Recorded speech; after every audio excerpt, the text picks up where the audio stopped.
Hey, how's it going, everybody? Shaun here from Zoobox, and today for our daily movie review, we're going to be talking about the 2001 film Series 7, The Contenders. It is a dark comedy thriller aimed at satirizing kind of the early days of reality television. It kind of is a cross between like The Running Man and Survivor, the show, right? Even though it actually predates Survivor in a lot of ways because they filmed it before Survivor ever premiered in 2000, but it has the kind of same affectation rather. It has the same kind of style, and it is an interesting kind of time capsule. It really is. The director is Daniel Minahan, who was a producer of reality television back in the early days. That's where he got the idea to make this movie. He also wrote the film. It stars Brooke Smith, and if you don't know who Brooke Smith is, she is the woman in the hole in Silence of the Lambs. She's like the victim character. It also stars Michael Kachek, Mary Louise Burke, Richard Venture, Donna Hanover, Merritt Weaver, Glenn Fitzgerald, and others. The plot synopsis is a TV program selects people at random to kill one another for fame and their freedom. So this is a cool movie. Like I said, a lot like The Running Man. That's kind of the thing that comes to mind first. It's like the same kind of concept.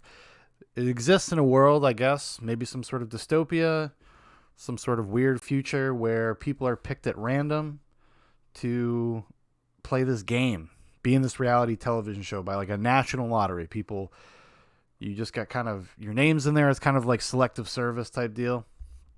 And then you're given a gun and you're supposed to kill each other until there's one standing, and then the person that's standing ends up in the next game. Also, battle royale, I suppose, is another example of something a lot like this. But what makes this interesting is that it really does feel like a reality television show of the time, of the late 90s and early 2000s. It really successfully kind of recreates the style and the tone. And it's got this interesting meta quality because you're watching an already produced show. You're watching something that is after the fact. So the film, or the filmmakers, the producers, the people that would have been involved in the metafiction of making this show, you're watching the final product. And it's got some interesting kind of funny meta gags as far as that stuff goes. Like once you get to the end of the movie, they literally have to recast the people because the ending is not the ending that they wanted. And we'll maybe get into that a little bit later. But it's a really interesting movie. It's hard to kind of get a hold of. I have my old DVD copy of it, marathon edition. Because I found out about this, I think, on a message board like way back in like 2010, and I was just so intrigued that I went and bought the movie. And the only place I saw it streaming these days is on Hoopla, and Hoopla is like this, basically a digital library rental service. So you have to have like a library card, and if your library is part of, I don't know, this collective of libraries that has access to Hoopla and its library. If you have like a Kindle, you can get books, you can get movies and stream them to your TV, stuff like that. That was the only place I could find it, and I'm not even sure if it's still on there. But I have like this aggregate website that I go to called Just Watch, and it'll tell you where everything. You type in a movie, it shows you all the places it's playing. So it's a little harder to get a hold of, and it's kind of a forgotten movie. It wasn't a huge movie when it came out either. It was kind of a festival hit because there is kind of a novel quality to it. And it was interesting because it kind of deals with the same type of dystopian concepts that people have been talking about a long time. For some reason, I don't know why, there's always been this like kind of angle in dystopian science fiction that has involved like game shows, the gamification of human beings. And like pitting them against each other, maybe it goes all the way back to like, say, the Roman times of the Colosseum. It's kind of got that same flavor. So I guess it makes sense that people would examine this kind of concept through that lens, right? And it really shows that the people involved in this movie were very familiar with how these things were produced. It reminded me a lot of this old, really bad one. It was like a late night. It was on late at night on Fox, I think, called Cheaters. Now, if you're my age, you probably at least are aware of Cheaters. You probably at least saw it once or twice. It's got all the same kind of graphics. It's got the same kind of camera work. Maybe a little cleaner than Cheaters, but it has that kind of lo-fi, low-budget feeling. Actually, honestly, watching it on a DVD is probably the best way to watch the movie. You're going to get the most accurate representation of what they were trying to achieve, because it's shot on tape. You know, it looks like a television show. Originally, apparently, the concept of what they wanted to do, like a weekly show. They wanted to be like this weekly satire series that would play along real reality shows. For whatever reason, I don't know why, and that never came to be, so they ended up making a feature film. And it kind of just goes into, I would say, kind of what you would expect something like this to go into, in terms of, like, you know, humans pitted against humans, the kind of motivations, who accepts the game, who doesn't accept the game. There's an interesting character. There's like this, basically kind of like an airhead cheerleader-esque type character. A young girl. She's like, she must be just 18. I think it's like the year she graduated or something. And her having to figure out how to deal with this, because there are people that are just desperate. And it's interesting because they don't really make clear like what the reward is other than survival. I think maybe they might make mention of like a monetary prize. Maybe there's money involved or something. But if you win, you have to play the game again at some point. So just like in the film Battle Royale, if you've ever seen that, there's a group of the people in that movie that have, you know, won the game before, won Battle Royale before. And this movie is the same thing. The lead character, played by Brooke Smith, the girl from, or the woman rather, from Silence of the Lambs, is one of these people, is one of these winners. And she's kind of like this jaded, kind of has accepted her lot. She's pregnant. She's like 8 months pregnant in the movie. And it adds a lot of fun flavor. And then there's somebody else in the game that was like her high school boyfriend, and she kind of emotionally goes back and forth, and there's some sort of investment there, and you don't really know what's going on or how it's going to play out. And it's got a lot of interesting angles. It's got the sweet old lady that's running around murdering people. She's a nurse. She's like, you know, when somebody gets hurt and they're at the hospital, she's in there like injecting them with, making them overdose and stuff like that. So there's a lot of like fun stuff in there in terms of characters, actually. I'm not going to say they're the most well-rounded. It definitely does focus mostly on Brooke Smith and Glenn Fitzgerald's character, Jeff. They are the kind of lost lovers, the former lovers. And they had kind of a contentious breakup that involved an abortion when they were in high school, or the end of high school, rather. So it's kind of working on that kind of stuff. There is some I guess, of the era kind of social politics in there a little bit, and about like the family dynamics and how people that are related to these people in the game, how they have to deal with it.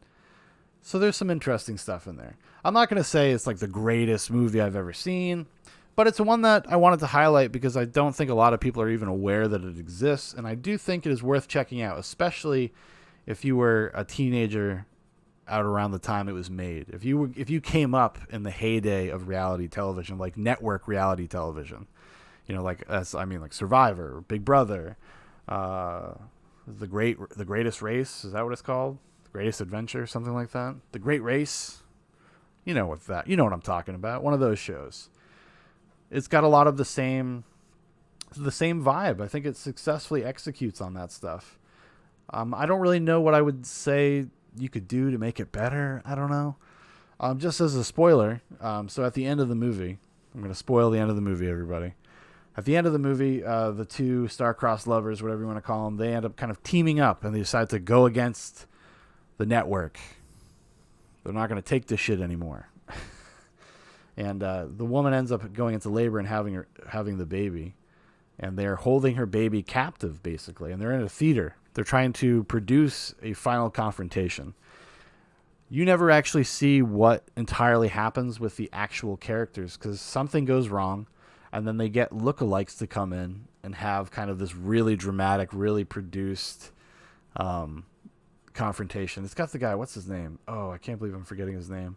He's got a little bit part in it. Job from fucking Will Arnett. Job from Arrested Development. He actually even shows up in there. And apparently I think he's the narrator for most of the movie. You know, just like, you know, like Dawn has just gotten to her brother's house.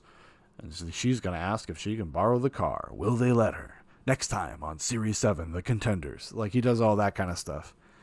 So it's got all that. It's got like commercial bumpers, and I wish they kind of maybe he had even kind of gone even further and made like fake commercials, something that could have informed the larger world, done a little bit of world building through the commercials, because you don't really get a lot of that. You can see how society in a sense reacts to what these people are doing because of, they're just reacting to things happening right in front of them, right? Because they're chasing each other through malls and convenience stores and gas stations and parks and all that kind of stuff. So there's those kind of elements in the movie. But it would have been cool if you did almost like a low key kind of like RoboCop.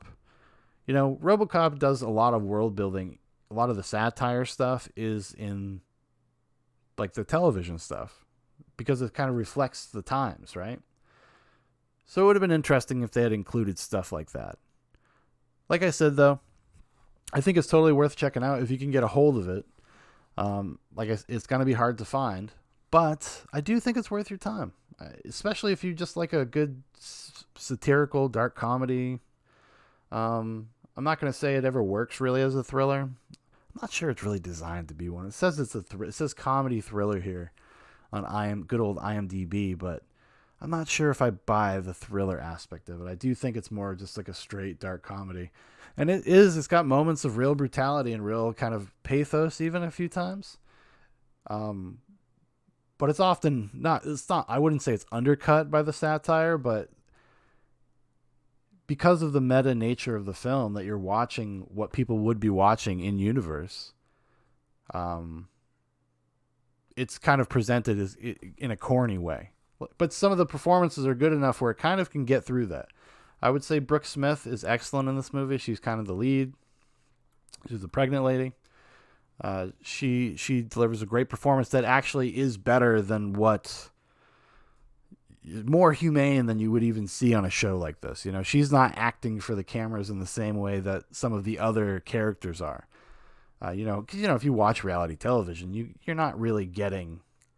You're not getting a real person. You're getting a after the fact kind of produced person. And her performance is strong enough where it kind of can get through that stuff. Something else gets through. Like the humanity of the character makes its way through.